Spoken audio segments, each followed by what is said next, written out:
자, 일단 그리스 로마 신화를 전반적으로 얘기할 때 올림포스, 12신 이런 얘기 많이 들어보셨죠? 그 올림포스가 그리스 중부 테살리아 지방에 있는 그리스에서 가장 높은 산이라고 합니다.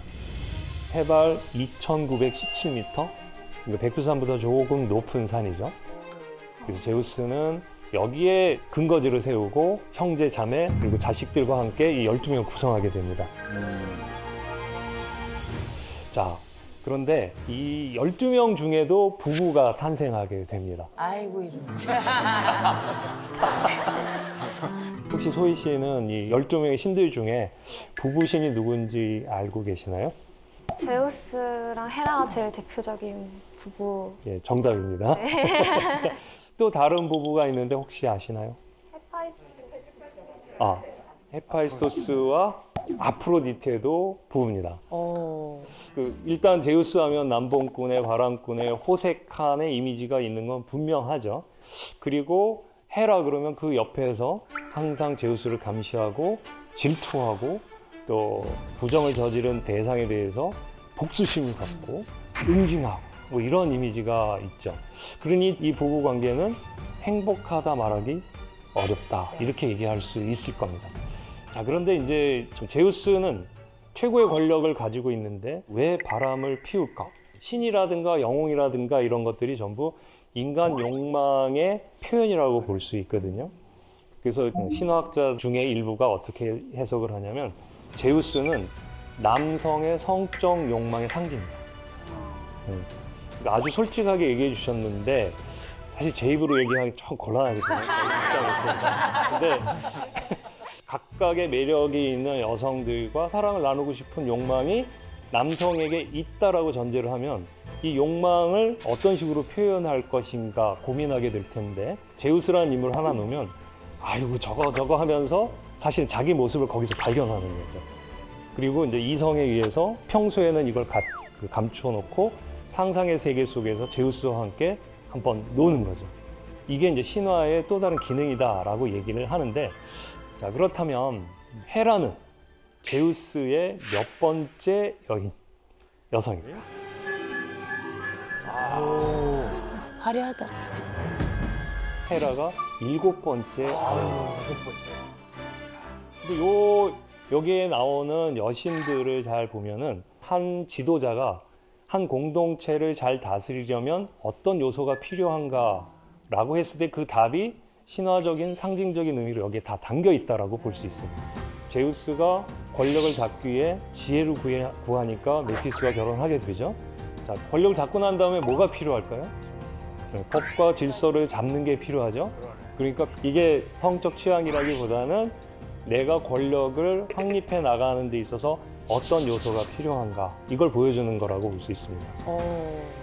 그런 의미에서 헤라도 자기에게 꼭 필요한 그런 대상자로 지금 생각이 된 거죠. 헤라야, 나의 옆에서 나의 아내로서 나와 함께 세상을 다스려 나갑시다. 자, 헤라의 반응, 난 너무 싫어. 너 그렇게 여러 여신들을 거치고 막 고모들하고도 사랑을 나누고 그러고서 나한테 와? 난 너 싫어. 아주 칼같이 끊었습니다. 제우스가 포기했을까요? 포기했으면 얘기가 안 들리겠죠. 부부가 안 됐겠죠. 포기하지 않았습니다. 나는 당신이 꼭 필요하다. 헤라는 계속 거부를 하고 이게 일종의 이제 최초의 스토커가 아닐까 싶은데 그럴 정도로 헤라를 제우스가 계속 쫓아다녔습니다. 그러다가 안 되겠으니까 나중에 수를 씁니다. 자, 비가 억수같이 쏟아지죠. 제우스는 하늘의 신이고 구름의 신이고 천둥의 신, 번개의 신이니까 구름 모으고 비 내리는 건 이제 일도 아니어서 그렇게 하고 자신은 뻐꾸기로 변신합니다. 뻐꾸기 날리려고. 뻐꾸기 날린다고 여기서 나온 뻑뻑 날린다고. 그 뻐꾸기로 제우스가 변신을 해서 오돌오돌 떨면서 헤라 곁으로 갑니다. 헤라가 그 뻐꾸기를 보고 어머 이 가여운 것 하고 품에 안았죠. 그랬더니 뻐꾸기로 변한 제우스가 짜잔하고 자신의 모습을 드러냅니다. 비포 앤 애프터. 이때 헤라는 어떤 반응을 했을까요? 여기서는 너무나 감동을 했습니다.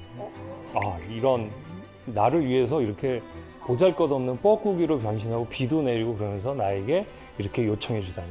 하지만 또 단호함도 있죠. 그렇다면 나에게 약속을 해라.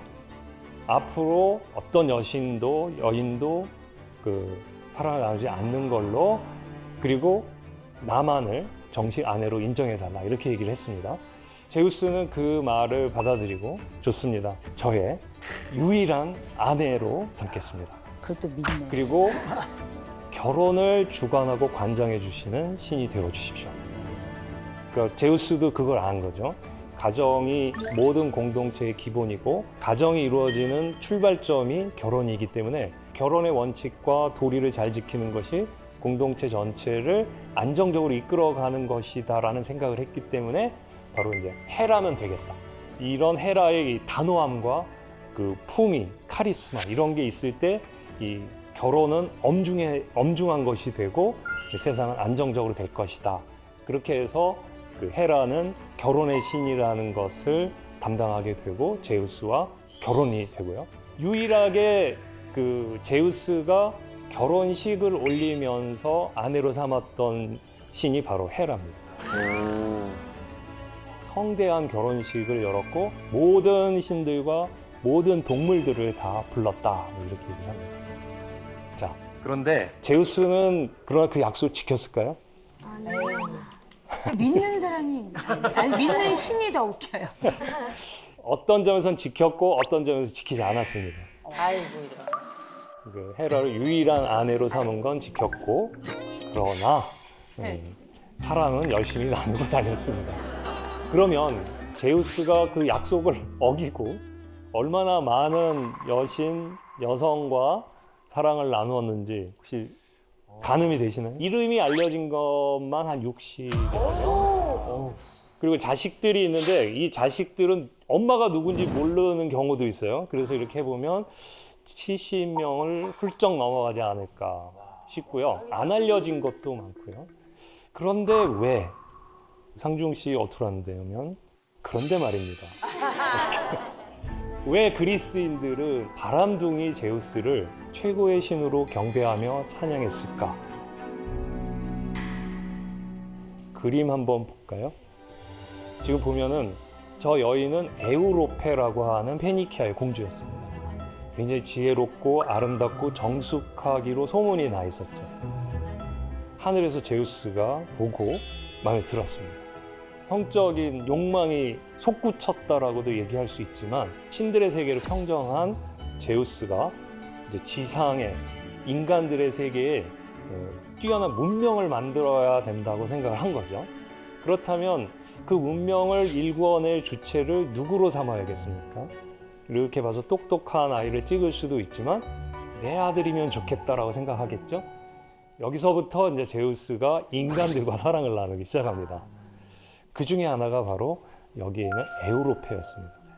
그래서 에우로페에게 다가가는데 인간에게 신이 자신의 모습을 그대로 드러내면 인간은 타 죽거나 큰 해를 입습니다. 그래서 제우스가 황소로 변해서 다가갔습니다. 그 황소로 변해서 다가가는 이 모습을 보고 에우로페가 이쁘다 그러면서 만지다가 소가 이렇게 자세를 낮추니까 그 위에 올라탔고 에우로페를 이 황소가 안고서 바다로 뛰어들었죠. 그리고 크레타 섬으로 가서 유럽 최초의 문명인 미노아 문명을 만들 미노스라는 왕을 낳았다고 그럽니다. 그리고 제우스가 바람 피우는 모습을 잘 보면은 상대가 아까 헤라처럼 다 거부하거나 그런 경우 굉장히 많아요. 다 피해 다니고 난 싫다고 그러고 그럴 때 제우스가 포기하지 않습니다. 상대가 거절할 때 내 자존심을 내세우지 않고 상대가 나를 받아들일 수 있는 모습으로 나를 변신시키고 나를 낮추고 나를 그 모습에 이제 맞추는 거죠.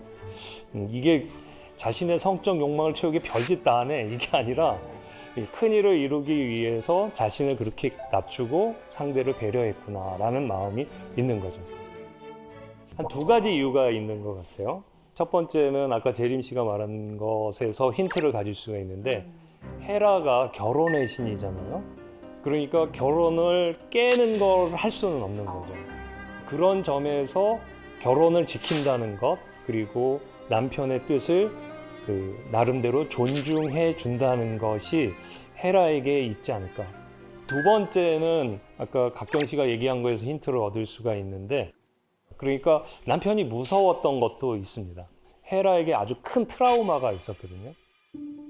어느 날 제우스가 너무나 자기 멋대로 행동하고 바람피고 다니니까 헤라가 화가 났습니다. 그래서 남동생인 포세이돈, 그리고 자기의 그 의붓 아들이라고 할 수 있는 아폴론, 이런 이제 신들을 모아갖고 작당을 합니다. 제우스를 몰아내고 새로운 세상을 만들자. 그래가지고 제우스를 몰래 자고 있는데 꽁꽁 묶어가지고 가둬놓고 번개도 다 숨겨놓고 이랬습니다. 그러나 제우스가 거기서 당하진 않았죠. 결국 그걸 다 끊고 당신이 나를 감히 나를 쫓아내려고 그래? 그러면서 그 헤라를 꽁꽁 묶어가지고 올림포스산 정상에 대롱대롱 매달아놨답니다. 이런 사건을 겪고 나니까 헤라가 함부로 제우스에게 뭐라고 하지 못하는 게 그 이야기 속에 담겨 있습니다. 자, 이런 점에서 보면 제우스는 자신의 권력을 끊임없이 확장하고 확립하려고 하는, 한마디로 얘기하자면 권력지향의 남성적 가치를 대표하는 걸로 볼 수 있고, 헤라는 자신에게 맡겨진 임무로서의 결혼의 도리를 지키려고 노력을 했고, 그리고 이 둘의 결혼이 불행한 것 같아 보이긴 하지만 어쨌든 계속 유지될 수 있었던 것은 둘이 각자의 일에 충실하면서 상대를 존중해줬기 때문이 아닌가 싶습니다. 그 두 부부의 관계가 어땠을까 한번 생각해 볼 필요가 있을 것 같아요. 아프로디테는 어떤 여성이냐? 뭐 사랑의 여신이고 미의 여신이고 매혹의 여신인데, 그런 그 아프로디테니 얼마나 그 결혼하고 몸이 달아올랐겠어요, 열정에. 그래서 남편한테 가면 남편은 계속 일만 해요. 아까도 말씀드렸지만 헤파이스토스는 자기가 버림받은 것 때문에 그 인정을 받기 위해서 열심히 일을 했고, 그리고 이제 손재주를 보여준 게 소문이 났겠죠. 그러니까 이제 주문이 쇄도한 거예요. 그래서 지금 남아있는 것 중에, 제가 아까 헤파이스토스가 버려진 게 올림포스 궁전이라고 그랬는데, 궁전을 정말 최고급으로 이제 새롭게 만든 게 바로 헤파이스토스고요. 그리고 그 제우스가 던지는 번개도 일부는 헤파이스토스가 만들었다라고도 얘기하고요. 태양의 신 헬리오스도 자기가 태양 마차를 끌고 아침마다 동쪽에서 서쪽으로 계속 왔다 갔다 해야 되는데, 이 마차도 헤파이스토스한테 내 차 좀 바꿔줘. 그래서 새로 바꿔줬다 그러고요. 그다음 제우스가 이제 인간을 벌어하기 위해서 여성을 하나 만들어서 보내야겠다라고 해서 여성을 만들게 된, 누군지 아시죠? 네, 판도라. 최초의 여성인 판도라도 헤파이스토스가 만든 거라고. 그럼 이렇게 솜씨가 좋은 헤파이스토스가 아프로디테에게도 뭔가 만들어서 선물을 해줬겠죠? 캐스토스 히마스라는 게 있습니다. 히마스라는 게 이제 허리띠라는 거거든요. 이 허리띠를 한번 매면은 매력이 발산이 돼가지고 매력이 부각이 돼서 보는 존재가 완전히 빠져들게 된다고. 그래서 어떤 얘기가 있냐면, 아까 헤라와 제우스 사이 얘기해 줬잖아요. 둘의 관계는 뜨거운 사랑의 관계는 아니었는데, 어느 날 헤라가 제우스를 한번 유혹해야 될 필요가 있었을 때가 있었어요. 그래서 고민하다가 아프로디테를 찾아가서 허리띠 좀 빌려줘. 그랬더니 기꺼이 빌려줘서 그 허리띠 차고 갔더니 제우스가 정신을 잃고 어머나 내가 그 뻐꾸기로 변신했을 때보다 훨씬 이뻐 그러면서 거기서 몰래 구름을 쌓고 뭐 거기서 뜨겁게 사랑을 나누는 장면이 일리아스에 그려져 있어요. 자, 그걸 줬어요. 그래서 아프로디테가 한번 또 이렇게 띠 한번 메고 가도 눈길을 안 주는 거예요. 헤파이스토스 나 일해야 돼. 계속 일하는 거예요. 그러니까 아프로디테는 계속 힘이 들겠죠. 아프로디테가 외로워지면 외로워질수록 헤파이스토스로 외면할 테고, 헤파이스토스는 외면당하면 당할수록 또 일에 매진할 테고, 이게 악순환인 거예요. 결국에는 아프로디테가 그 띠를 다른 곳에 쓰기 시작합니다. 그래서 처음 찾아간 게 바로 아레스입니다.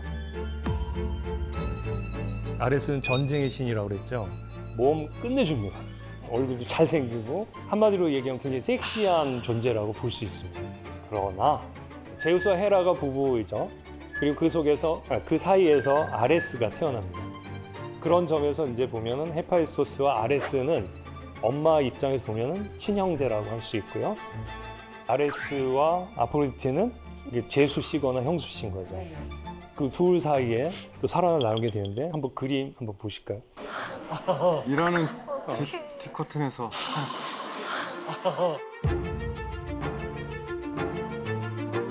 열심히 일하고 있는 헤파이스토스 옆에서 아무 걱정 없이 아주 뜨겁게 사랑을 합니다. 이 사실이 조금씩 소문이 나기 시작해요. 근데 이 소문을 제일 먼저 퍼뜨린 자가 바로 태양의 신 헬리오스입니다. 헬리오스는 태양의 마차, 헤파이스토스가 만들어준 그 신차, 태양의 마차를 타고 하늘에 쭉 올라가는데 그러고 본 거예요. 뭘? 아레스와 아프로디테가 사랑을 나누는 걸 본 거예요. 그래서 안 되겠다. 나한테 이 마차를 만들어준 헤파이스토스에게 내가 이걸 알려주지 않으면 이건 도리가 아니다. 그래서 찾아간 거예요. 그래서 아프로디테가 자고 있는 침대에다가 덫을 설치합니다. 뭘 설치하냐면 눈에는 보이지 않는 금속으로 그물을 짭니다. 그래서 덫을 놓은 거죠. 그리고 숨어 있었습니다. 아니나 다를까 아프로디테 등장, 곧이어 아레스 등장. 그리고 둘이 뜨겁게 사랑을 나누는 거예요. 그 순간 스위치 온. 그래서 그물이 떨어집니다. 그 둘이 딱 갇힌 거예요. 현장 목격이야. 네, 현장 완성을 잡은 거죠. 이때 헤파이스토스가 모든 올림포스의 신들을 부릅니다. 신들이시여 와 보십시오. 이것들을 보십시오. 그러면서 이제 일러낸 거예요. 내가 당신들을 위해서 얼마나 열심히 일을 했습니까? 제가 이렇게 일에 열심히 했는데 내 아내는 가정을 버리고 딴 남자와 그것도 내 형제와 사랑을 나누고 있습니다. 이들을 가만둬선 되겠습니까? 자, 이렇게 얘기를 하는데 신들의 반응은 어땠을까요? 저런 괘씸한 것들이 아니라 오호? 이럴 거예요. 야, 정말 볼거리 있다. 볼거리 많다. 게다가 그 중에 에르메스는 이런 말까지 합니다. 3배나 더 많은, 아니 헤아릴 수 없을 만큼 많은 사슬이 나를 묶는다고 해도, 그리고 모든 신들이 들여다본다고 해도 좋으니 나도 황금의 아프로디테 옆에 눕고 싶습니다. 와, 진짜 최악이다. 야. 헤르메스, 와 나도 저랬으면 이러는 거예요. 헤파이스토스를 동정해 주기는커녕 네가 남자 구실을 못해서라는 식의 반응을 한 거죠. 아, 충격 먹었겠다. 네, 헤파이스토스 완전히 충격 먹었죠. 그래서 이 사건 이후로 아프로디테와 헤파이스토스는 거의 이혼 상태. 그리고 이제 두 현장에서 발각된 아레스와 아프로디테는 신났어요. 아니 이제 거의 인정을 받은 거예요. 아, 쟤네 둘이잖아. 진짜는 네, 아프로디테의 남편은 아레스 아니야? 어머. 이렇게 인정이 돼버린 거예요. 결국은 아레스와 아프로디테 그 사건 이후 둘은 이제 부부 관계로 이제 공인돼 버리고 헤파이스토스는 우아함의 여신 아글라이아와 새롭게 결혼한 것이 아닌가.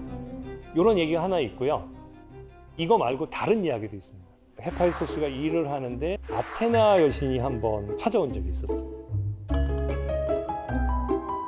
저 장면인데요. 헤파이스토스가 열심히 일을 하고 아테나 여신이 와서 자기의 무구를 좀 만들어 달라고 부탁을 한 거예요. 그런데 아프로디테한테도 반하지 않던 이 남자가 아테나 여신을 보고 완전 내 스타일 그러면서 완전 넘어간 거예요. 그래서 아테나 여신을 손을 잡고 당신을 사랑합니다 라고 고백을 했어요.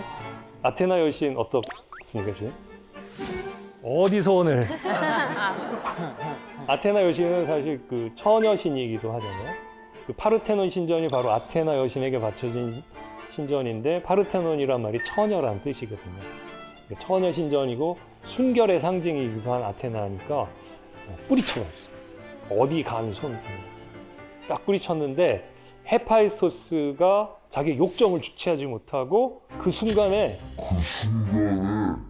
사정을 해버리고 말이에요. 사정을 해버리고 말이에요. 어머. 그 정액이 지금 아테나의 허벅지에 묻었다고. 어머. 그래서 저 그림은 허벅지를 유난히 이렇게 드러냈죠. 그게 그 이야기 때문에 그렇습니다. 그거 맞은 아테나 기분 더럽겠죠. 그래서 그 옆에 있던 소음철을 주고 아이 더러워 그래서 이거 닦아내면서 이걸 땅바닥에 던졌대. 그랬더니 거기서 아이가 하나 태어났대. 그 에레크토니오스라는 아이인데 크토니오스라는 말이 땅이란 뜻이고 엘이 그게 솜털 이런 뜻이에요. 그러니까 솜털과 땅이 만나서 난 아이다.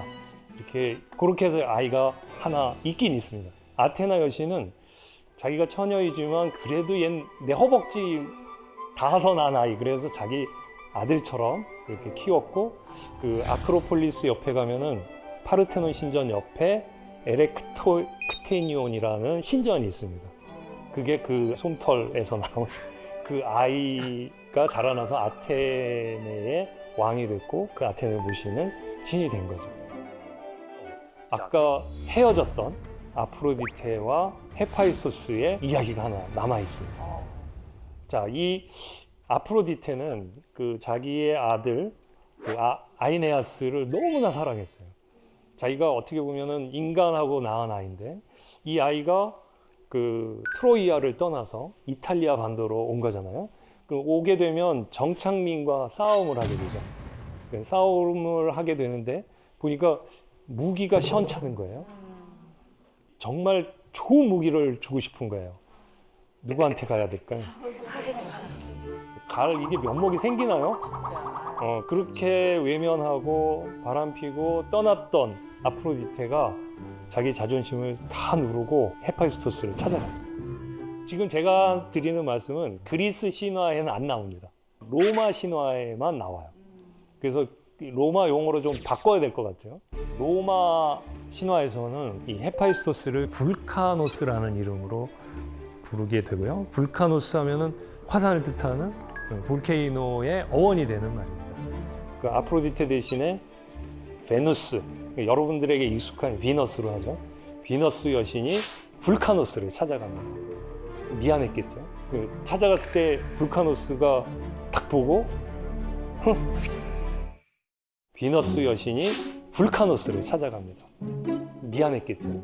찾아갔을 때 불카노스가 딱 보고 이렇게 고개를 돌렸을 가능성이 높습니다.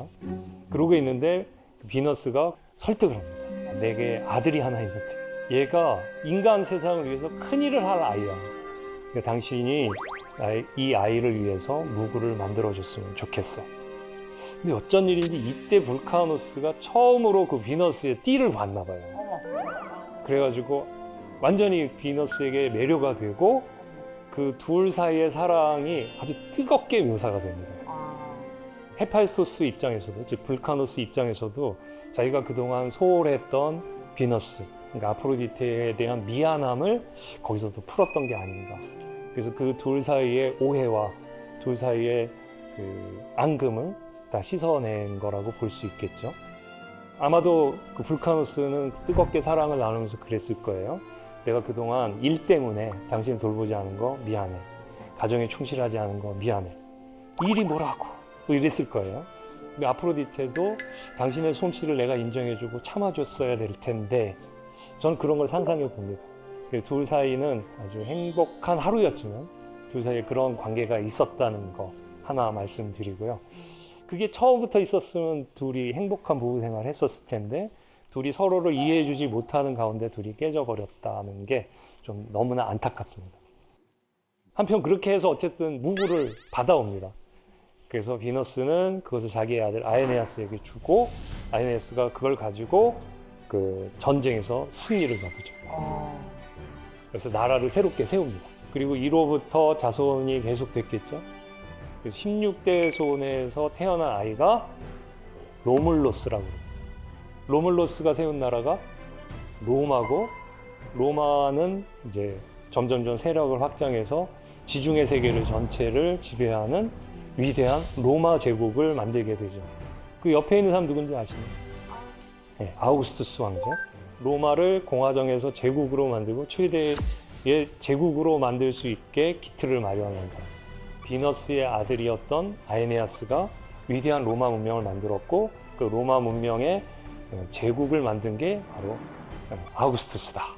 그러니까 비너스가 아프로디테가 앙키세스와 바람을 피고 사랑을 나눈 것도 다 계획이 있었다는 위대한 문명을 새롭게 만들기 위해서라는 것을 알 수 있죠. 실제로 많은 분들은 아프로디테와 제우스를 이렇게 좀 비교하는 경우가 많습니다. 제우스는 남성의 성적 욕망의 상징이고 비너스, 아프로디테는 여성의 성적 욕망의 상징이다. 뭐 이렇게도 얘기를 하고요. 제우스가 자신의 남성적 가치로서의 권력을 확장하고 확립하기 위해서 바람을 폈다면 아프로디테는 어떻게 보면 사랑의 가치, 사랑이 세계를 지배해야 평화롭다. 아프로디테는 그런 어떤 이념이나 사상을 대표하는 상징적 인물이라고 볼 수 있습니다. 태초에는 인간이 두 명이 이렇게 합해져 있었답니다. 그래서 인간이 원래는 머리가 두 개였대요. 그래서 앞뒤로 좌우로 다 볼 수가 있고 팔도 4개, 다리도 4개. 그래서 이때 인간들은 사방을 둘러볼 수가 있었고 손과 발을 쭉 펴서 구르면 엄청난 속도로 달릴 수가 있었다는 거예요. 바퀴처럼. 그러니까 신들이 이걸 보고 두려웠다는 거예요. 인간이 신을 능가할 수도 있겠구나. 쟤네들을 자르자. 그래서 그 제우스가 불멸의 실을 가지고 돌아다니면서 인간을 반씩 툭툭 잘랐다는 거예요. 그러니까 그 다음부터 인간들이 자신의 반쪽을 잃어버렸기 때문에 힘을 못 쓰고 항상 외로워진다는 거예요. 그래서 인간에게 가장 중요한 일은 나의 나머지 반쪽을 찾는 일인 거예요. 그러니까 부부란 무엇이겠습니까? 딱 맞춰보니까 맞는 존재인 거죠. 어떻게 보면 부부 관계, 결혼이라는 관계는 자기의 원래 모습을 회복하고 자신의 완성을 이루는 것이 바로 부부고 결혼 생활이다. 그리고 그리스인들은 이런 다양한 종류의 커플들, 부부들의 이야기 이런 것들 속에서 우리 인간의 다양한 관계의 모습을 보여주고 다양한 부부 생활이 결혼 생활이 가능하다는 걸 보여주면서 거기에서 자신의 이상적인 모습을 찾을 수 있도록 신화 속의 그 모든 것들을 담아놓은 것이 아닌가 생각이 듭니다. 어떻게 보면은 저는 이제 우주라는 표현을 하는데요. 우주가 각자 30년 내지는 그보다 더 각자의 삶의 궤도를 돌다가 갑자기 만났는데 저는 갈등이 없다는 것이 오히려 이상합니다.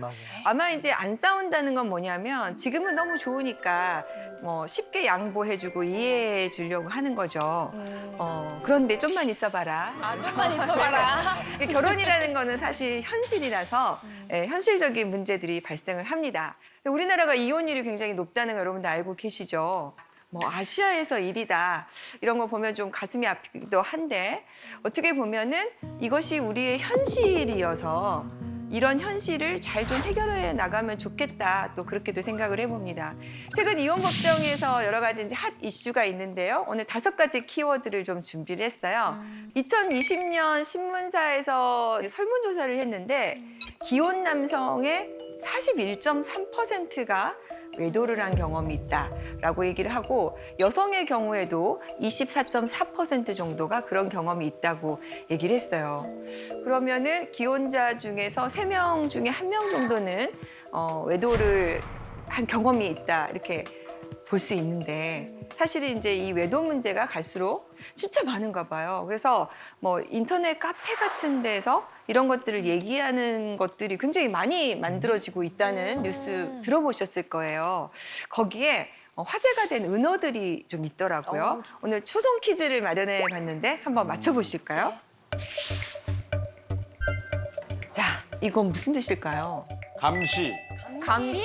감시 떴다 피해라 막 이럴 때 쓰는 검사. 휴대폰 검사? 오늘 검사 당했다? 검사 당했어. 네. 또 이건 뭘까요? 기역, 니은, 미음, 이응. 네. 겁나 미워. 겁나 미워. 네. 계속 한번 해볼까요? 3번째. 진짜 어려운데? 뒤에가 커플이구나. 구구 커플. 구구는 뭐예요? 구구. 닭살 커플. 구구. 금기 커플. 금기 커플. 겁나 미워 금기 커플. 네. 말 된다 그죠? 겁나 미워 금기 커플. 네. 마지막 대망의 네 번째입니다. 지지리. 지지리. 네. 그죠? 찌질이.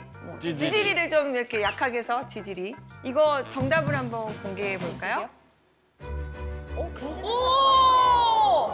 이게 줄임말이구나. 이혼 여성. 금지된 사람, 귀여운 남성, 미운 지남미요. 귀여운 남성, 귀여운 네. 이런 것들을 사용하면서 그 안에서 자기들끼리 서로 이렇게 정보를 공유를 한대요. 거기가 카페가 5만 명이 이상의 카페도 있다고요. 근데 그게 뭐 카페가 하나가 아니라 여러 가지가 되고 있다고 하니까요.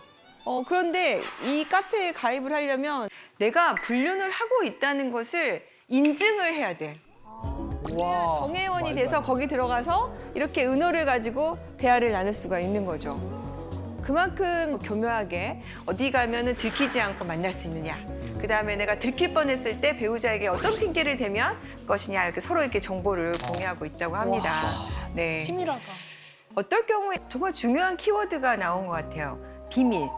배우자에게 말할 수 없는 게 생기는 것부터가 문제다. 네. 그래서 화제가 된 키워드를 좀 준비를 했어요. 바로 정서적 외도. 좀 들어보셨나요? 정서적인 외도? 정서적 정서적 외도? 최근에 이제 오피스 와이프, 오피스 허즈번드 때문에 이혼이 더 늘어났다고 하고 비슷한 상담들이 좀 많이 있어요. 뭐 남사친, 여사친 이 경계를 이제 넘나드는 관계가 참 문제인데 실제로 제가 이제 상담을 한 케이스 중에 하나였는데요. 남편이 들어오질 않아서 음식물 쓰레기를 들고 나갔어요. 그런데 남편이 바로 밑에서 전화를 받고 있는 거예요. 아, 뭐 걱정하지 말아라. 내가 내일 도와줄게. 괜찮아, 괜찮아. 잘 자. 나한테는 한 번도 그런 말 해준 적이 없는 남편인데. 그래서 이제 누구냐? 그랬더니 당신이 아는 그 사람 직장 동료 누군데? 에이?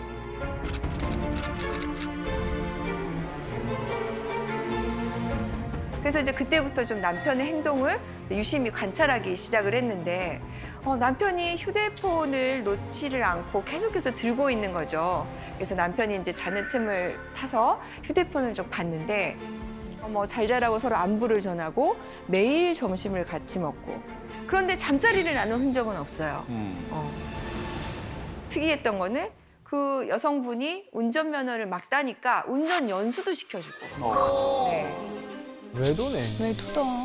그래서 남편한테 이게 뭐냐 그랬더니 아 이런 거 가지고 왜 화를 내느냐 직장에서 친하게 지내다 보면 이 정도는 해줄 수 있지 아 그리고 나한테 좀 가르쳐 달라고 하길래 내가 좀 가르쳐 줬다 그리고 이분은 나하고만 이렇게 친하게 지내는 게 아니라 다른 사람하고 다 친하게 지내는 사람이다 근데 보니까 성격이 되게 좋아서 사실 좀 그런 것 같기도 해 그런데 우리 남편하고 너무 많은 대화를 나누는 거죠 그래서 부인이 여기에 대해서 이제 이런 관계를 좀 정리해달라. 이렇게 친하게 안 지냈으면 좋겠다고 요청을 했습니다.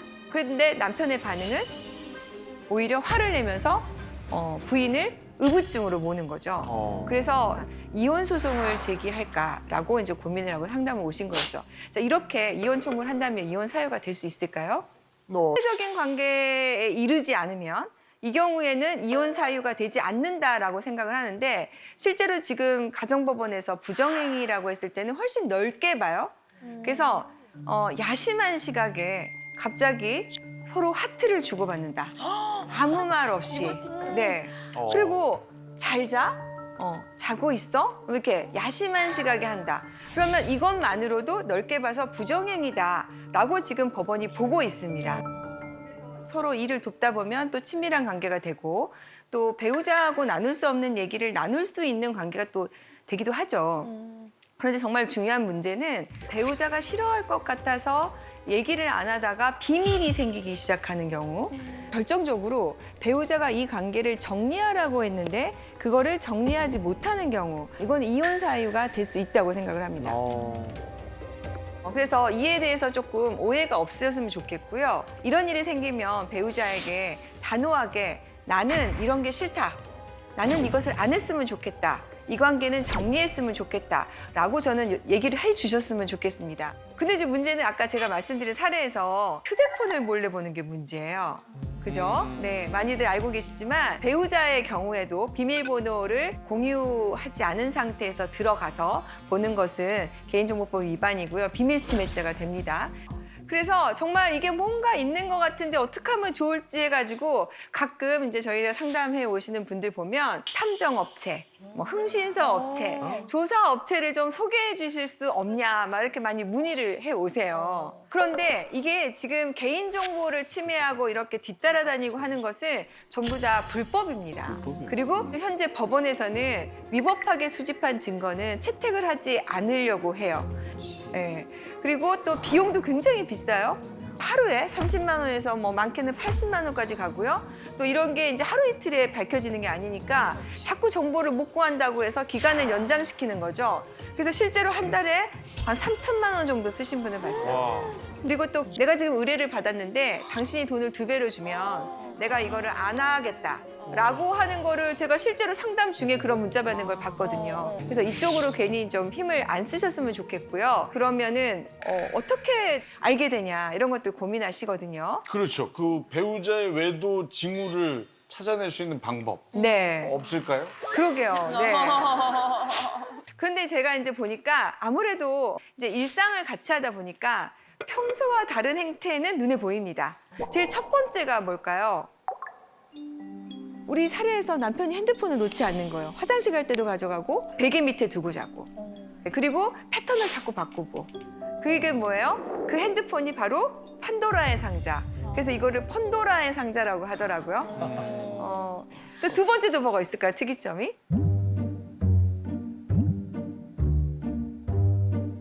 어디서 제일 많이 들킬까요? 차. 딩동댕? 네. 내비게이션 목적지 검색 이런 거. 네. 그래서 쭉 보면 어디를 다녀왔는지 알게 되죠. 차 얘기하니까요. 네. 블루투스로 통화를 하잖아요. 네네. 웬만한 제조사의 차들이 외부로 다 소리가 들립니다. 은밀하게 통화를 하다가 와이프가 지하주차장에서 쓱 지나가다 뭔 소리지 하고 딱 듣는 순간 모든 내용이 다 발설됩니다. 중계가 돼버리는 거죠. 네, 그러니까 이제 네. 지하주차장에서 특히나 울림이 많은 곳에서 이렇게 통화를 하실 때 블루투스를 좀 작게 해놓으시거나 안에서 이렇게 그냥 전화로 아니 이렇게 정보를 주시면 어떡해요. 네. 차 안에서 바로 핸드폰하고 연동이 되잖아요. 네네. 그럼 운전하는 중에 어떤 일이 발생하냐면 오는 문자 메시지나 SNS들이 이렇게 화면상에 나타나요. 잘못 누르면 음성으로 이렇게 문자를 읽어주거든요, 차에서. 그래서 이런 분들은 내비게이션을 안 쓴답니다. 네. 와. 근데 그런 얘기 있더라고요. 바람을 한 번도 안 피운 사람은 있어도 한 번만 피우는 사람은 없다고. 그러니까 습관적으로 계속 이렇게 외도를 하게 된다는 건데 아무래도 이렇게 사건 맡으시면 그런 사람들 실제로 보시잖아요. 그런 외도하는 사람들만의 공통점 같은 게 있을 것 같아요. 솔직히 말씀드리면 공통점은 참 찾기가 어려워요. 정말 안 할 것 같으신 분들, 정말 이런 분이 하실 것 같은 분들까지 있기 때문에 공통점은 어려운데 이제 이분들의 특징이라고 한다면 다른 사람에게 상처 주는 거에 대해서 굉장히 좀 무감각하다는 거. 그래서 오히려 본인이 큰 소리 치는 경우가 많다. 여러분들 그 유책 배우자 이혼 청구라고 들어보셨습니까? 쉽게 얘기하면 바람 피운 사람이 오히려 큰 소리 치면서 적반하장으로 이혼하자고 하는 거죠. 내가 들켰어요? 그러면은 배우자에게 미안하다고 해야 되는데 오히려 왜 다른 사람들은 가만히 있는데 너만 그러냐? 이 정도는 다 누구나 하는 거 아니냐? 내 친구들 다 물어봐도 다 괜찮은데 나만 지금 이렇게 산다 라고 하면서 오히려 이혼 청구를 하는 경우가 있죠. 제가 놀란 통계가 있었는데 요즘 결혼한 것 자체가 인구 1000명당 4.2명에 불과한대요. 저도 애가 셋인데요. 우리 셋 애 중에 결혼하겠다는 사람이 하나도 없어요. 결혼을 안 하는데 또 우리가 연애를 안 할 수도 없잖아요. 네네. 그리고 또 동거하는 거에 대해서 우리도 이제는 많이 조금 개방적인 생각을 하고 계시는 것 같더라고요. 그래서 혼전 동거도 좀 많이 하고 있는 것 같은데 네네. 사실혼이라는 얘기 들어보셨어요? 네. 사실혼? 네. 그러니까 사실혼이라는 것은 쉽게 얘기하면 혼인 신고만 안 했지 결혼입니다. 그래서 사실혼의 경우에는 재산 분할도 해주고 위자료 청구도 해주고 여러 가지 것들을 다 똑같이 하는 의무를 부담을 해요. 사실 해외 입법례나 이런 걸 보면 동거에 대해서 굉장히 개방적이고 보호하는 추세로 가고 있습니다. 프랑스에서는 팍스라고 얘기를 하는데 이렇게 동거하는 커플을 사실혼의 배우자처럼 인정을 해서 여러 가지 것들을 법적인 보호를 받을 수 있는, 그러니까 사회보장제도까지 받을 수 있는 제도를 만들어 놓고 있거든요. 그래서 나랑 결혼할래가 아니라 나랑 팍스해줄래 이렇게 얘기를 한대요. 또 영국이든 독일이든 스웨덴이든 이런 제도를 많이 보호하고 있다는데 우리도 똑같습니다. 젊은 사람은 젊은 사람들대로 혼인신고를 안 하고 살려고 하고 좀 나이가 드신 분들은 노후를 보내기 위해서 누군가가 필요한데 자식들이 다 반대하잖아요. 그러니까 또 이런 분들도 사실혼이나 혼전동거나 이런 것도 하는데 사실혼과 혼전동거 어떤 차이가 있을까요? 제가 얼마 전에 상담했던 사례 중에 이런 게 있었는데 2년 정도 넘게 살았어요. 그런데 헤어졌어요. 헤어지고 나서 보니까 한 사람한테 다른 이성 친구가 생긴 거죠. 그래서 나는 헤어졌으니까 이성 친구가 생겼다고 생각을 했는데 상대방은 그게 아니라 외도라고 보는 겁니다. 그래서 여기에 대해서 위자료 청구가 들어왔는데 이때 쟁점이 이거였습니다. 이게 혼전 동거였느냐 사실혼이었느냐. 헷갈린다. 사실혼의 판단의 중요한 요소 중에 하나는 같이 동거를 했느냐. 그리고 그렇게 부부 생활로 볼 수 있는 것들이 있느냐. 네, 세 번째 이슈. 이혼은 쩐의 전쟁이기도 합니다. 네, 재산 분할에 대해서 한번 알아보도록 하겠습니다. 제가 이제 경험적으로 보면 이 재산 분할이야말로 쉽게 합의가 잘 되지가 않습니다. 어디까지를 해야 될지, 얼마를 해줘야 되는지, 작게는 수백만 원부터 많게는 뭐 수억 원까지 되니까 네, 도대체 재산 분할을 얼마를 받을 수 있을까 하는 게 이제 재판에서 제일 중요한 쟁점입니다. 이렇게 이지혜 씨처럼 사시는 부부가 진짜 많으신 것 같아요. 특히 이제 맞벌이가 많이 되다 보니까 한 사람만 누군가 계속해서 부담을 하는 게 아니고 각자 조금 역할을 공평하게 나가고 있는 경우가 많은 것 같고요. 이제 월급에 얼마를 내서 생활비에 쓰자 이렇게 해서 하는 경우 같습니다. 재산 분할이라는 것은 부부가 결혼 생활 중에 모은 공동 재산에 대해서 누가 얼마나 기여했는지를 보고 나누자 하는 게 이제 재산 분할의 핵심입니다. 그러다 보니까 한 재산을 두고 이거를 특유 재산이라고 주장하는 쪽과 공동 재산이라고 주장하는 쪽과 여러 가지 문제가 많죠. 그래서 오늘 재산 분할에 대해서 한번 궁금증을 해결해 보도록 하겠습니다. 네. 결혼 전에 산 주식이 결혼 후에 올라서 차익이 많이 발생했다. 그거 분할해야 됩니까? 재산의 발생 시점, 재산의 형성 시점은 결혼 전이에요. 그런데 이 주식의 가치가 올라가는 것은 결혼 이후란 말이죠. 이런 경우에 정말 많이 싸웁니다. 왜냐하면 발생은 특유 재산인 것 같아요. 그런데 지금 시간이 지나면서 공동재산으로 되어 가고 있는 중이란 말이죠. 자, 이럴 경우에요. 혼인기간이 짧으면 특유 재산 쪽으로 결론이 많이 납니다. 그런데 혼인기간이 어느 정도 지속이 되면은 부공동재산 쪽으로 결론이 많이 납니다. 그리고 최근에 이제 많이 있었던 사례가 뭐냐면 아파트 당첨이 됐어요. 분양 계약이 당첨이 됐는데 그 계약 시점과 중간에 중도금을 계속 넣은 시점이 결혼 전후가 달라질 경우에 이거를 부공동재산을 넣을 것이냐 아니냐. 그리고 또 작년 재작년에 부동산 시세가 엄청 올랐잖아요.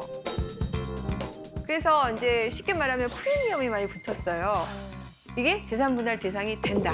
이렇게 결론이 나오고 있어서 결혼 전에 산 주식도 재산 분할 대상에 들어갈 수 있습니다. 요즘 많이 하는 암호화폐도 가능한가요? 암호화폐 요새 핫합니다. 예. 네, 암호화폐의 경우에 재산 분할 대상이 될 수 있는 경우가 많은 게 그 암호화폐를 산 그 자금이 어디서 왔느냐. 생각을 해보면 공동생활 중에 마련이 된 거잖아요. 그리고 예를 들어서 뭐 부인이든 남편이든 그렇게 암호화폐를 살 수 있었던 것은 다른 배우자의 노력과 기여, 가사노동, 육아노동 뭐 이런 게 있었기 때문이잖아요. 그러다 보니까 이럴 경우에도 당연히 재산 분할에 들어갑니다. 그런데 문제는 뭐냐면 산 것까지는 내가 알고 있는데 얘가 지금 얼마인지를 알 수가 없는 거죠. 그래서 팔았으면 팔았다는 증거를 내놔라. 손해가 났으면 손해가 났다는 증거를 내놔라 라고 요청을 하지만 그게 실제로는 조회가 잘 되지 않습니다. 그리고 지금 최근에 이와 관련해서 재산분할 다툼이 늘어나고 있는 게 미국에서 통계를 보니까요. 이 암호화폐와 관련된 그 자산의 규모가 엄청나게 늘어나고 있어서 뭐 우리나라 돈으로 보니까 한 2,000조 정도 규모로 늘어나고 있다고 해요. 이제 우리나라도 요새는 젊은 친구들이 암호화폐 하나 정도는 뭐 투자를 하고 있는 경우가 상당히 많아서 화장실에 들어가면 화장실에서 안 나오신대요. 암호화폐 시세를 확인하느라고. 이렇게 이제 지하 경제로 들어가서 추적하기 어려운 재산들이 규모를 측정하기가 어려워서 그게 문제이지 분할 대상에는 다 들어가고 있습니다. 그러면 혹시 그 암보험 같은 것도 재산 분할이 가능한가요? 뭐 예를 들어서 유방암에 걸려가지고 내가 수천만 원의 돈을 받았어요. 근데 이거 지금 내가 남편 때문에 아파가지고 스트레스 받아서 나온 암보험인데 이걸 재산 분할해야 되느냐. 근데 원칙적으로는 이렇게 사고로 발생된 보험금 이거는 재산 분할 대상에 들어가지 않습니다. 근데 이제 이거는 안 들어가는데 그동안 부어온 적립식 보험금, 저축성 보험금 이런 것들은 재산 분할 대상에 들어가죠. 그래서 어떻게 기준을 하냐면 이 보험을 지금 해지했을 때 받을 수 있는 환급금이 얼마냐 이렇게 해서 그 금액을 재산 분할에 넣어서 판단을 하고 있는데요. 그런데 보험금 같은 경우에도 남편이 보험금을 다 불입해줬다. 그러면은 그게 재산 분할 대상에 또 예외적으로 들어갈 수 있는 경우는 있습니다. 네. 자, 그 중에서도 재산 분할 대상에 들어가지 않는 게 있습니다. 최근에 좀 이슈가 됐는데요. 어떤 게 있을까요, 혹시? 땅? 네. 복권. 딩동댕. 진짜? 네. 역시 로또 진행자시니까. 그러시구나. 네. 제가 이거는 방송 나갈 때 질문을 참 많이 받는 건데요. 이게 금액이 왜냐하면 우리 보부 재산은 예를 들어서 1억인데 로또 당첨금은 10몇 억이에요. 그러면 이게 재산 분할 대상이 안 되면 사실 재산 분할 할 게 없는 거죠. 그런데 로또 당첨금에 대해서 재산 분할 대상이 되지 않는다는 판례가 나왔습니다.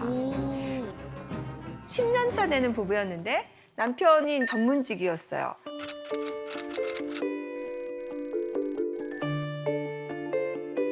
남편이 자기가 갖고 있는 돈으로 로또를 샀는데 진짜 당첨이 된 거예요.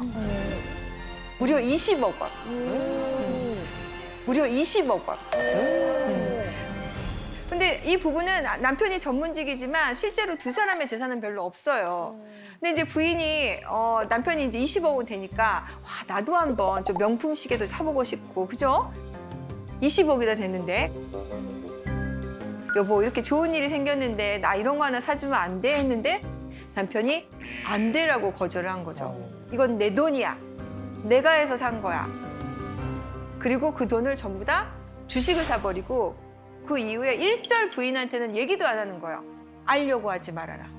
그러다 보니까 이제 이게 갈등이 되고 해서 이혼 소송에 이르게 됐습니다. 그래서 쟁점이 된 게 이 로또 당첨금이 그리고 로또 당첨금으로 산 주식이 재산분할 대상이 되느냐였는데 어떤 판례가 나왔냐면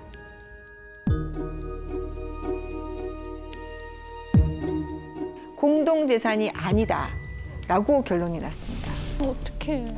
그래서 부인은 아니 이게 왜 공동재산이 아니에요. 내가 가사노동도 하고 육아노동도 하고 이렇게 해서 같이 모은 거고 내가 남편한테 뭐 생활비를 많이 안 가져가니까 돈이 남아서 산 거 아닙니까? 라고 해서 공동재산이라고 주장을 했지만 그 부분을 받아들여지지 않아서 로또 당첨금에 대해서는 원칙적으로 재산분할 대상이 안 된다라고 판례가 났습니다.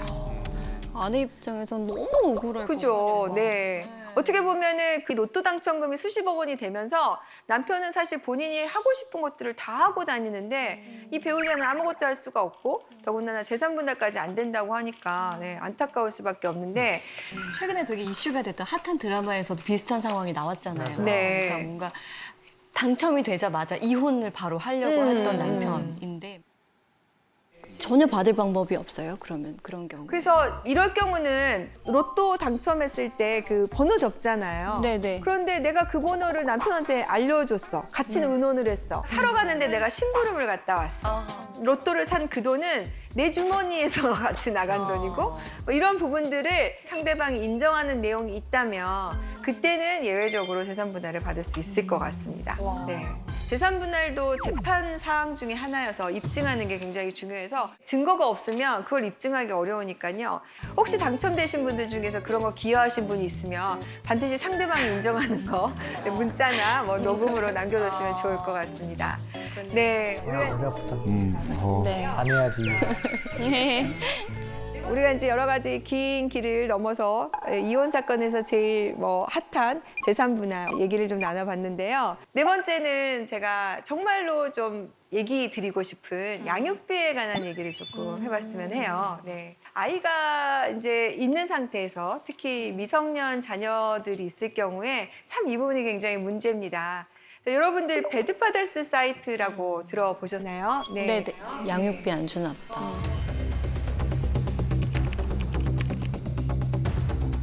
양육비를 주지 않은 부모들을 이렇게 공개하는 사이트가 발생했습니다.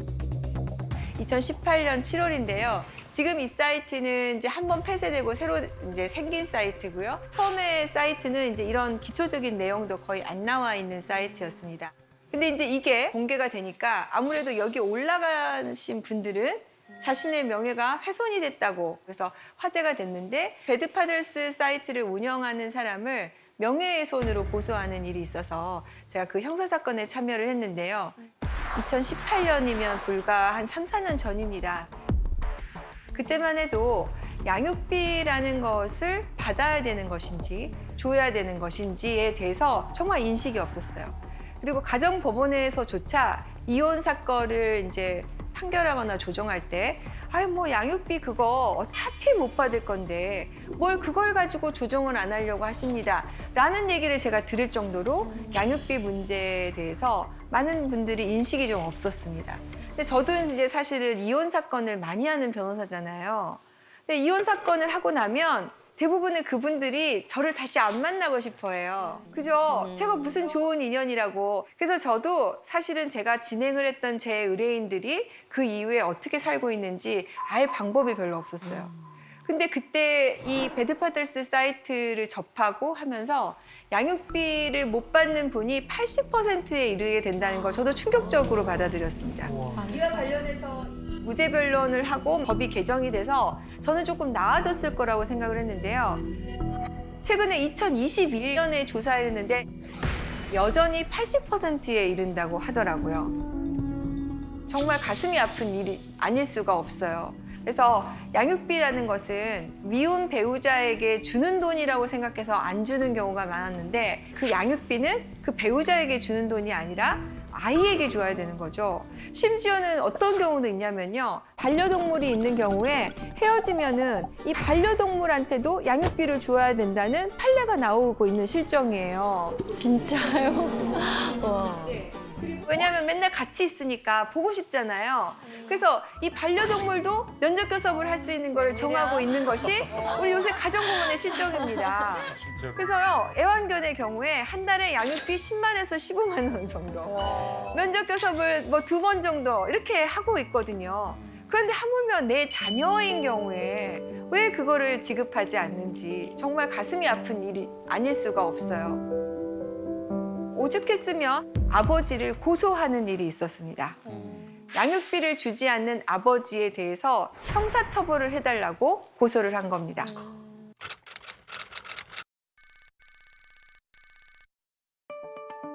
중학교 1학년인 14살 김모군. 4년 전 이혼한 뒤 한 번도 양육비를 주지 않은 친아버지를 아동학대 혐의로 처벌해달라며 검찰에 직접 고소장을 냈습니다. 지난 3월 생활고를 견디다 못해 엄마와 함께 찾아갔다가 무단 침입으로 신고를 당한 게 계기가 됐습니다. 양육비를 이행하지 않은 그 사람이 오히려 저희 엄마께 주거 침입이라며 신고를 하는지, 그리고 왜 그 사람은 그에 대해서 어떠한 처벌도 받지 않는지 전 도무지 이해가 되지 않습니다. 인터넷을 뒤져가며 아동복지법을 공부했고 직접 고소장을 썼습니다. 양육비를 주지 않는 행위는 저희를 유기, 방임하는 행위이고 건강, 복지, 정서적 발달을 저해하는 신체적, 정신적 학대 모두에 해당된다고 생각합니다. 똑똑하네. 제 친부가 제발 저의 입장을 한 번이라도 생각했으면 합니다. 네. 여러분들 이거 어떻게 보셨습니까? 어떠세요? 마음이 아프죠. 뭐. 네. 예. 지금 이 아이가 아버지를 고소하기까지 이르렀을 때 얼마나 많이 이렇게 상처를 받았을지. 당시에 아동복지법 위반으로 고소를 했는데 이 사건은 무혐의로 결론이 났거든요. 근데 이제 그 법조문이 어떻게 되어 있냐면 자신이 보호를 하고 있는 아이를 제대로 돌보지 않았을 경우에 처벌을 하도록 돼 있어요. 근데 이제 이혼 사건에서 이 아버지는 양육자가 아닌 겁니다. 그러니까 양육자가 아닌 사람이 이렇게 방임하는 것은 아동복지법 위반이 아니다. 이렇게 해서 무혐의 처분이 났어요. 그런데 양육을 하지 않는 아버지도 아버지잖아요. 그러면은 이 아버지란 이름으로 친권자이기도 하니까 보호의 의무가 있다고 봐야 되는 것이 아닌가라는 생각에서 저는 이게 아동 학대가 돼야 된다고 생각을 했는데 이렇게 명문의 규정상만 가지고 처벌을 하지 않았거든요. 처벌법은 있는데 이 아이가 고소한 그 아버지한테는 네. 그게 해당이 안 된다. 네. 이런 부분과 관련해서 이제 법 개정을 많이 논의를 하고 있습니다. 그래서 최근에는 이제 이 양육비를 주지 않은 부모에 대해서 운전면허 정지, 그다음에 출국 금지, 그다음에 직장이 있으면 직접 그 고용주에게 내가 양육비를 달라라고 할 수 있는 제도가 마련이 됐고요. 감치 명령을 받았는데도 1년 이상 이렇게 양육비를 안 주면 이제 드디어 형사처벌을 할 수 있는 조항이 만들어져서 최근에는 가능성은 열렸는데요. 당시만 해도 이거와 관련해서 처벌할 방법이 없어서 이에 대해서는 무혐의가 나왔는데 앞으로는 이것을 직접적으로 양육비를 주지 않는 경우에 형사처벌을 하는 그런 조항이 좀 만들어졌으면 하는 바람이 있습니다. 이탈리아 같은 경우에는 이혼하면 양육비 주느라고 파산한다. 뭐 이런 얘기까지 나올 정도로 양육비와 관련해서 국가에서 굉장히 제도적으로 많이 관심을 가졌고 미국 같은 경우에는 이제 형사처벌이 뭐 어떤 주는 14년까지 될 정도로 그렇게 처벌하고 있고 벌금형이 있고 그 전에 이제 운전면허 정지, 출국 정지들이 다 있었는데 우리는 이제야 도입이 된 거라서 많은 분들도 이와 관련해서 좀 관심을 좀 가져주셨으면 좋겠어요. 그리고 이제 양육비뿐만 아니라 이 아이가 이제 아까 고소장이 있는 것도 보셨지만 이 아이의 마음속에 어떤 상처가 있겠습니까? 이 양육비를 주지 않은 상처는 내 부모로부터 버림받았다는 상처를 갖는 거거든요.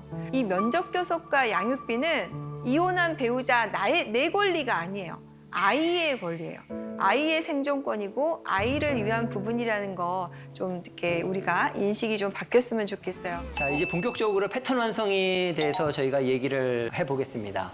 자, 이 두 사람이 서로 같은 사람일까요? 다른 사람일까요? 같은 사람. 아, 너무 쉬운 질문이죠? 네. 우리가 시각 자극으로 보면 요 왼쪽에 조커 분장을 한 거는 굉장히 뭐 흰색에다가 완전히 그죠? 의상도 다르고 완전히 다른 자극이죠. 그럼에도 불구하고 우리는 잭 니콜슨이라는 거를 떠올리게 될 수 있는 거죠. 그건 왜 그런 거 하니? 이 아주 작은 정보를 가지고 여러분 뇌에서 잭 니콜슨이라는 패턴을 완성을 하셨기 때문에 그런 겁니다. 네, 또 한 가지 볼까요? 이게 무엇인가요? 남대문. 네, 숭례문이죠. 다른 거? 아니, 같은 거. 그렇죠. 숭례문, 남대문 같은 겁니다. 네, 근데 보시면 완전히 다르잖아요. 시각 자극이 하나는 완성된 거 하나는 무너져 있음에도 불구하고 여러분이 이거를 왜 같은 남대문이라고 인식할 수 있을까요? 뉴스에서 이미 봤으니까. 그렇죠. 이미 뉴스에서 안 사실도 있고 그리고 남대문의 흔적이 남아있죠. 그래서 그 흔적을 통해서 여러분들이 남대문이라는 패턴을 완성하셨기 때문에 이건 남대문이야 하고 알게 되는 것입니다. 네. 이게 패턴 완성의 기본적인 원리가 되겠습니다. 예, 그러면 지금부터 여러분하고 여러분 뇌가 정상인지 패턴 완성 실험을 한번 해보도록 하겠습니다. 자, 요 글자가 뜻하는 바가 뭐죠? 먼저 머리, 미래. 마루, 모래. 여러 가지가 굉장히 많이 나오시죠. 자, 이거 영화 제목입니다. 영화의 제목?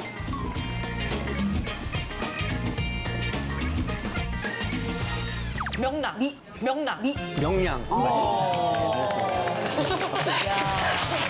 이제 박수 받을 정도로. 지금 일단 파악이 된 게 구지성 씨는 패턴 완성 굉장히 빠르게 되시는 그런 스타일입니다. 우울증 걸릴 확률이 늘어날 수 있습니다. 그 다음에 그러면 또 다른 영화 제목 올려주시죠. 한 번 더 해볼까요? 태극기 휘날리며. 역시 90세 빠르신다. 태극기 휘날리며 맞습니다. 이것도 우울증 아닙니까? 예, 태극기 휘날리며 맞습니다. 그럼 마지막으로 좀 어려운 문제를 한번 내볼게요. 맞추고 자, 싶다. 진짜 맞추고 싶다. 이거 뭐야? 뭐지? 뭐야? 제가 볼 때는 김산주 씨만 맞출 수 있는 문제가 아닐까 생각이 듭니다. 저는 우울증이 없어서요. 이거 혹시 아시는 분? 예, 크게 말씀해 주세요. 네, 맞습니다. 어떤 거야? 예, 젖소 부인 바람났네라고 저도 실제로 보지는 못했어요. 어느 분이 맡으셨죠? 이게 제가 알기로 1980년대 초에 거의 저희가 초등학생, 중학교 때 있었던 그런 영화라고 알고 있는데 내용은 저도 모릅니다. 아마도 그 젖소가 나오는 거 보니까 동물행동학과 관련된 영화가 아닐까 생각을 해봅니다. 예, 다음 슬라이드 보여주시죠. 예, 이렇게 또 다른 패턴 완성인데요. 혼란스러워. 이거는 이상하다. 실제 논문에 나온 건데 여러분이 자녀와 함께 해보셔도 괜찮겠습니다. 이거를 제가 그 7살 난 친구들하고 해봤는데요. 정확히 맞춥니다. 여기서 치와와가 몇 마리 있을까요? 10마리. 네, 금방 구별하죠. 여기 이게 구별이 안 되시면 정말 진찰 받으셔야 됩니다. 네.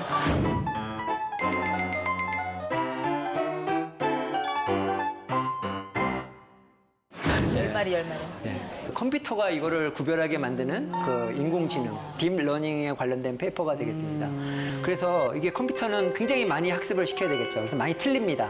틀리는데 이거는 맞고 저건 틀리고 이렇게 데이터베이스를 계속 쌓다 보면은 결국 이걸 구별할 수 있는 능력이 생기는데요. 사람은 바로 이렇게 태어나자마자 이렇게 보시면 금방 치와와랑 머핀을 이렇게 구별할 수가 있으시게 됩니다. 그러니까 여기서 만약에 패턴 완성이 너무 세게 되시는 분은 여기 아까 구지선 씨 같은 분은 이 중에 아마 머핀 중에 일부는 개를 떠오르셨을 수도 있을 것 같아요. 패턴 완성도 중요하지만 우리 뇌가 무조건 마구 패턴을 만들어내는 건 아닙니다. 요거는 패턴 분리라고 그래요. 비슷하게 생긴 거를 통해서 어떤 정보를 이끌어내는 것이 패턴 완성이고 요건 다른 거야 하고 분리하는 것이 패턴 분리죠. 김효진 씨 같은 경우에는 아마도 패턴 분리가 좀 더 잘 되시는 케이스가 아닐까 그렇게 생각을 하는 것입니다. 예.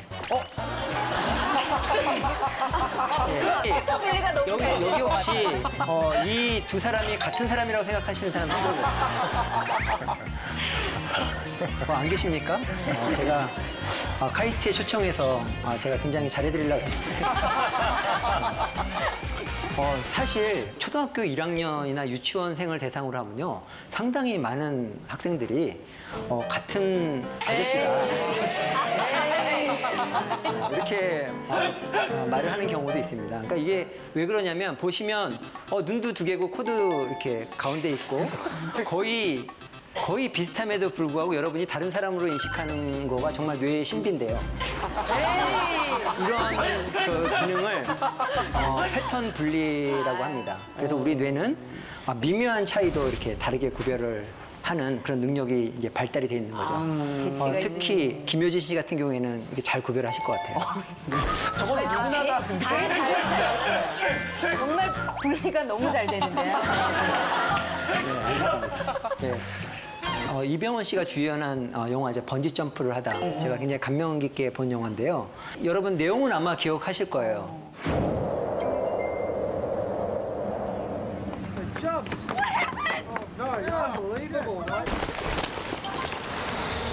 굉장히 사랑하는 연인이 있었어요. 근데 원하지 않는 그런 이유로 해서 그때 헤어졌어요. 그래도 어떻게 해요? 고등학교 선생님으로 열심히 생활을 합니다.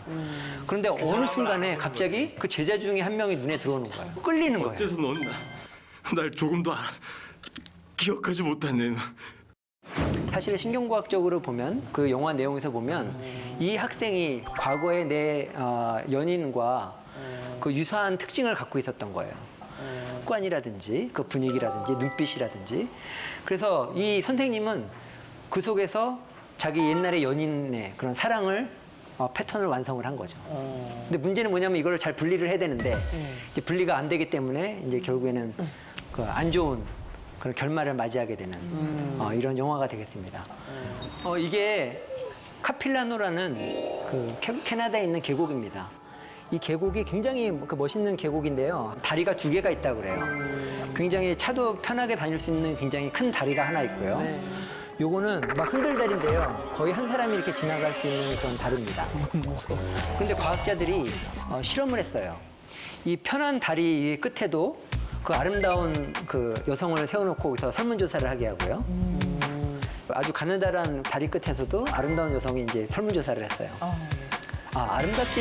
아름다웠다는 얘기는 없었던 것 같아요. 그냥 그래서 2가지 그룹을 비교를 해본 거죠. 큰 길을 이렇게 걸어와서 여성과 설문조사를 한 거죠.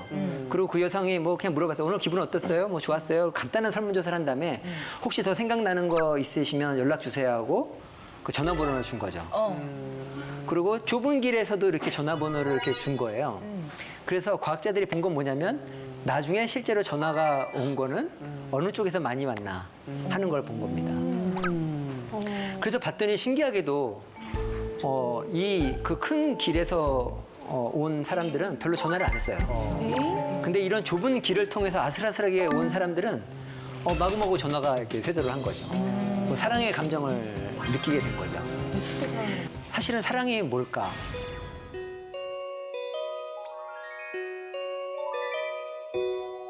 우리 감정이라는 건 알지만 그 사랑이 뭘까에 대해서 확실히 모릅니다. 사랑하기 때문에 가슴이 뛴다고 생각을 하잖아요. 예? 그래서 사람들이 이런 종류의 실험을 한 거예요. 그 실험을 해보니까 그 관계가 명확하지가 않아요. 그리고 오히려 우리가 가슴이 뛰기 때문에 이게 사랑이 아닐까 이렇게 생각을 한다는 거죠.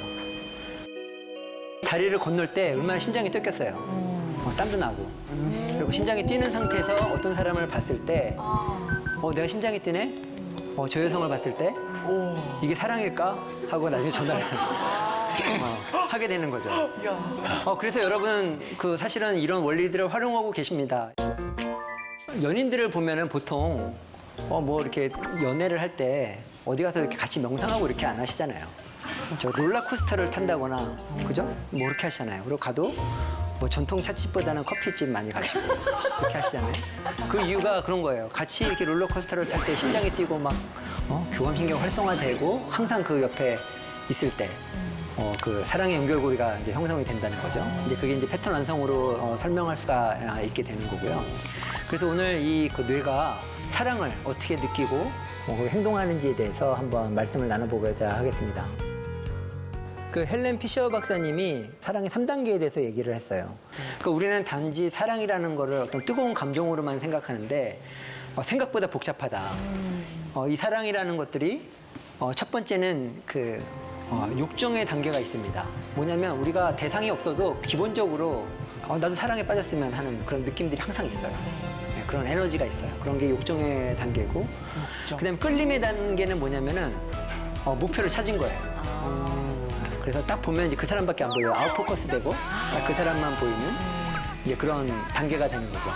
그리고 애착의 관계는 뭐냐면은 그런 떨림이나 그런 건 없지만은 이제 배우자로서 이제 평생 같이 할 수 있는 그런 연결이 소위 말하는 그 정의 단계, 정으로 사는 단계. 이제 거기에 이렇게 3단계로 나눠지게 됩니다. 그래서 먼저 여기 계신 분 보니까 다들 이렇게 굉장히 점잖으시고 욕정이 별로 없으신 것 같아요. 그래서 참 이게 강의가 어렵네요. 예, 이게 또 다른 실험인데요. 칵테일 파티라는 그런 실험입니다. 여기는 그 실험을 당하는 사람도 있고 실험하는 사람도 있고 섞여 있어요. 예, 그래서 옆에 테이블에서 얘기하는 소리가 잘 안 들리잖아요. 그죠? 네. 어느 정도로 안 들리냐면 옆에 사람들이 갑자기 그 영어를 하다가 갑자기 이탈리아 말을 하고 갑자기 중국말을 해도 못 알아들어요. 바뀐 거를. 그런데 옆에 소리가 들리는 경우가 있어요. 자, 무슨 소리가 들릴까요? 그러니까 어떤 내용이 귀에 솔깃하게 이렇게 들어오게 될까요? 뭐 전화번호. 전화번호. 어디 사니? 905 이런 거. 그래서 과학자들이 여러 가지 실험을 해봤어요. 실험을 해봤더니 주로 자기 이름이 나올 때. 그렇죠. 이름이 나올 때 이거 굉장히 그 중요한 문제잖아요. 누가 내 얘기를 하고 있는 거잖아요. 그래서 예, 그런 경우가 있고, 두 번째는 뭐냐면 약간 성적인 단어가 나올 때. 여기 실험에서 여러 가지 실험을 했지만 그 중에 결론 중에 한 가지가 뭐냐면 우리가 이름과 성적인 그 단어와 같은 걸 달리 해석하면 우리 생존과 그 번식에 굉장히 그 민감하다는 거죠. 평상시에도. 그렇죠, 효진 씨? 잘 들리죠?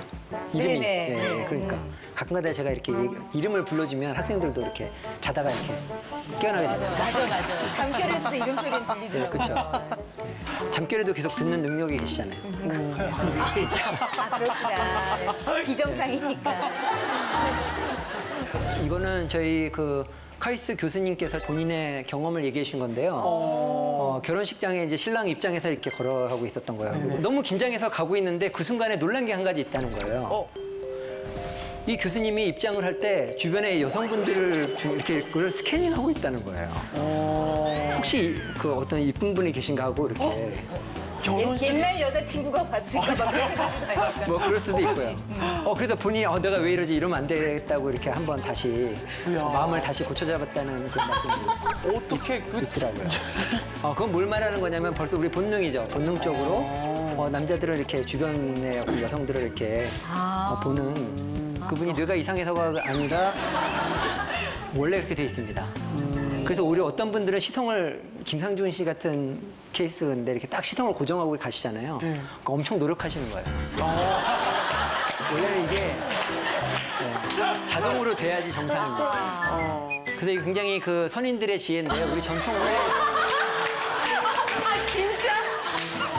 우리 전통 혼례에서는 그 유교식 전통 혼례에서는요 이게 얼굴을 이렇게 가립니다. 야, 신랑. 진짜 지혜로우시다. 근데 이게 이렇게나 되겠구나. 확실히 그 의도는 모르겠어요. 이게 신랑이 이렇게 그 눈빛을 이렇게 그 하는 게 안 좋으니까 가린 건지 아니면 신랑으로 하여금 한 번 더 기회를 주기 위해서 이렇게 한번 볼 수 있게. 볼 수 있는 마음 놓고 볼 수 있는 기회를 준 건지 모르겠지만 어쨌거나 이렇게 얼굴을 가리는 장면이고요.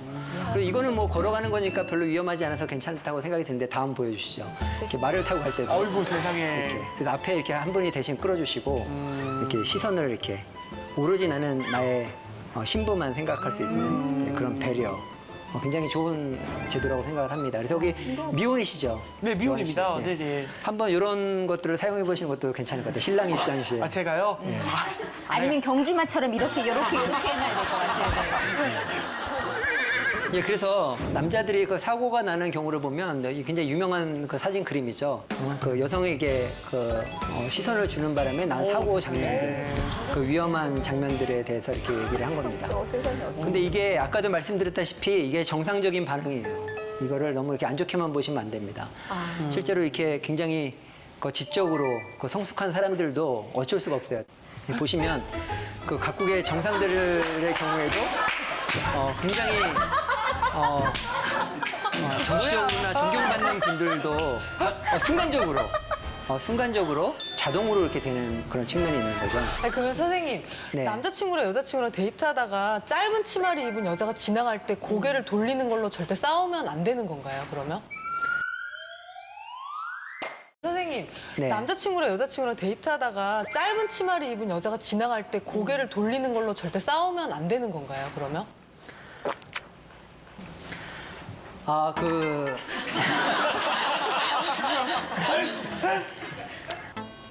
굉장히 건강한 뇌를 가졌구나.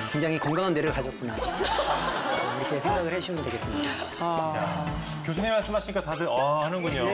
제가 와이프한테 얘기했다 진짜 맞을 뻔했거든요. 그래서 남성분들은 또 이 시선을 잘 이렇게 조정을 하셔야 되겠죠, 그죠? 그래서 이 어떻게 하면 우리가 시선을 이렇게 잘 고정시킬 수 있을까? 그래서 그게 아이디어 상품이 하나 나왔어요. 그래서 그거에 대한 그 홍보 동영상을 제가 잠깐 보여드리도록 하겠습니다. 굉장히 유명한 여배우인데요. 네. 이 여성들이 불만인 거죠. 그 남성들의 시선이 얘기할 때 눈을 봐야 되는데 왜 이 시선이 이렇게 되느냐? 눈을 봤으면 좋겠다.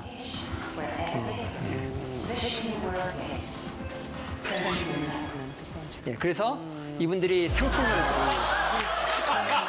눈을 보게 되는 그런 아이디어 상품을 만들어내야 돼요.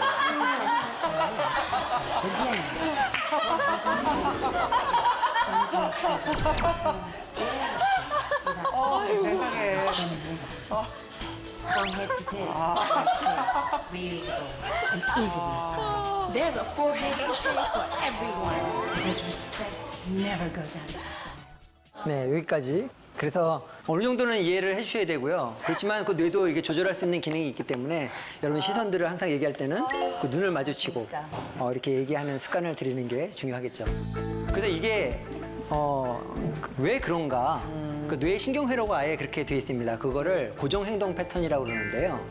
우리에게는 어떤 자극이 들어오면 무조건 그 행동을 하게 되는 경우가 있어요. 그러니까 예를 들면 아까 그 짧은 치마 입은 여성이 이렇게 아름다운 여성이 지나가면 이제 고개가 돌아가는 고정행동 패턴이라든지 그리고 여러분 또 어떤 고정행동 패턴이 있나요? 수업 시간에 저 그런 거 잘하는데 옆에 분들하고 한번 얘기해 보세요. 나는 이런 자극이 들어오면 이런 나는 행동이 나온다. 예, 한번 말씀해 보시죠. 몸매 좋은 남자를 보면 그래요. 아까 지금 벌써 떨고 계시는데요. 어쨌거나 특정한 자극을 받게 되면은 저절로 그죠? 생각나게 하는 그런 것들이 고정행동 패턴입니다. 그래서 이 니코 팀버젠, 그다음에 이 로렌츠 콘라드, 그다음에 칼 펌프리시 박사님들이 동물에서 이런 고정행동 패턴을 이렇게 찾아내셨어요. 이제 그 중에 하나가 뭐죠? 그 왜 여러분 다 알죠? 오리가 태어나자마자 그 엄마를 보고 그죠? 마치 진짜 엄마가 아닌데도 불구하고 사람을 따라가는 그런 것들 있죠. 그래서 사람도 마찬가지로 이런 고정 행동 패턴들이 많이 있죠. 다음 슬라이드 보여주십시오. 구지성 씨한테 제가 질문 드릴게요. 이 두 사진 중에 어떤 게 더 매력적인가요? 똑같은 분 아닌가요? 근데 김효진 씨는 어떤가요? 저는 왼쪽 사진이 좀 더 매력적으로 보이는. 난 비슷한데. 그렇죠. 그러면 문천식 씨 왼쪽 사진이 더 좋아 보여요. 그다음에 재환 씨. 저도 왼쪽 사진이 좀 더 좋아. 예, 이게 실제로 논문에 나온 실험인데요. 남성분들하고 여성분들하고 실험을 해보면 여성분들은 대부분 다 50대 50, 뭐 다 착하게 보인다, 이쁘네 이렇게 보이는데요. 남성분들 한번 손 들어 보십시오. 이쪽 여러분 보시기에 왼쪽이 더 약간 매력적이다. 예, 대부분 남성들이 손을 드시는데요. 왼쪽 사진이 그 가임기 때 찍은 사진이에요. 예? 와, 그리고 이쪽 사진이 에이, 설마. 정말입니다. 남성분들 한번 손 들어 보십시오. 이쪽 여러분 보시기에 왼쪽이 더 약간 매력적이다. 예, 대부분 남성들이 손을 드시는데요. 왼쪽 사진이 그 가임기 때 찍은 사진이에요. 예? 그리고 이쪽 사진이 에이, 설마. 정말입니다. 그렇게 찍은 사진이에요. 남성들은 그거를 구별할 수 있는 능력이 있어요. 놀라운 능력이. 몰랐어요? 그 남성의 뇌가 그만큼 그런 문제에 굉장히 민감하다는 거죠. 어쩐지 난 남성적인가 봐요. 어머. 아까도 얘기했듯이 김효진 씨는 패턴 분리가 되게 잘 되고요. 뭔가를 객관적으로 바라보는 분석 능력이 되게 탁월하십니다. 제가 과학을 하셨으면 제가 대학원생으로 받고 싶은데요. 지금도 괜찮나요? 예, 그런 것들이 굉장히 그 과학하는 데 중요한 능력입니다. 편견이 없어요. 그리고 이거 또 다른 건데요. 그 남성과 여성이 선호하는 연령대입니다. 그래서 이 보라색은 여성의 선호도, 이 오렌지색은 남성의 선호도인데요. 남성들은 주로 그 자기보다 나이 어린 여성들을 이렇게 선호를 하는 거고, 여성들은 자기보다 약간 나이가 많은 남성을 선호하게 되죠. 주로 그 20대 남성들은 그 20대 초반 여성을 좋아합니다. 그리고 30대 남성들도 20대 초반 40대 남성. 저도 40대지만 20대 초반 여성이 아름답게 보이고, 하다못해 10대한테 물어봐도 이게 인종과 관련이 없습니다. 모든 나라와 관계없이 이제 그런 선호도를 보이게 됩니다. 이것도 재밌는 실험인데요. 그 모르는 남녀를 이렇게 만나서 대화를 한 다음에 당신이 언제 나쁜 생각을 한번 했습니까? 이렇게 설문조사를 그 보면은 남성 같은 경우에는 처음 만난 지 1시간부터 생각을 시작을 해서 정말. 벌써 그 하루가 지나고 일주일이 되기 전에 이미 평균치를 넘어섭니다. 모든 남성들이 내가 이렇게 잘 될 수도 있겠다 그렇게 생각을 합니다. 근데 반면 여성들은 신중하죠. 적어도 이 0.0선을 비롯해서 적어도 6개월 정도는 이제 지나야 그쵸. 이제 그만큼 이제 신중하다는 거예요. 그 뭔가 약간 조급해 보이고 뭔가 신중해 보이는 이 차이가 그러니까 어디서 올까? 결과적으로 이제 남자 여자의 뇌가 이제 다르다는 거죠. 그래서 기본적으로 여성의 뇌는 계산이 빠르다고 할 수가 있습니다. 그 똑똑한 효진 씨한테 물어볼게요. 이 전체적인 이 아름다운 동화의 공통적인 결론이 뭔가요? 일단 남자가 능력이 많죠. 예, 네, 다 그렇죠. 왕자님들이시잖아요. 그렇죠. 왕자님이래야 네. 되잖아요. 그래서 보시면 슬리핑 뷰티 같은 경우에는 정말 이게 말도 안 되는 건데 자고 있었어요. 허락도 안 받았어요. 근데 키스를 하잖아요. 그죠? 지금 기준으로 보면 이건 완전히 성추행인데 용서가 되는 이유는 왕자님이시잖아요. 왕자님이니까. 에이 더러운 세상. 그래서 원래 원작에 보면은 이 여성이 임신을 하게 되는 그런 원작에는 그렇게까지도. 원작에는요? 그다음 뷰티 앤 비스트. 굉장히 못생겼잖아요. 흉측하게 생겼음에도 그렇죠. 불구하고 괴물이지. 이 사랑이 이루어지는 이유는 왕자님이니까. 원래 왕자님이셨죠, 그죠? 돈이 많은 왕자님이셨고, 그다음에 저는 정말 억울한 게 개구리 왕자. 이건 개구리잖아요. 그죠? 이건 개구리잖아요. 이거는 척추동물 중에서도 제일 하등한 양서류예요.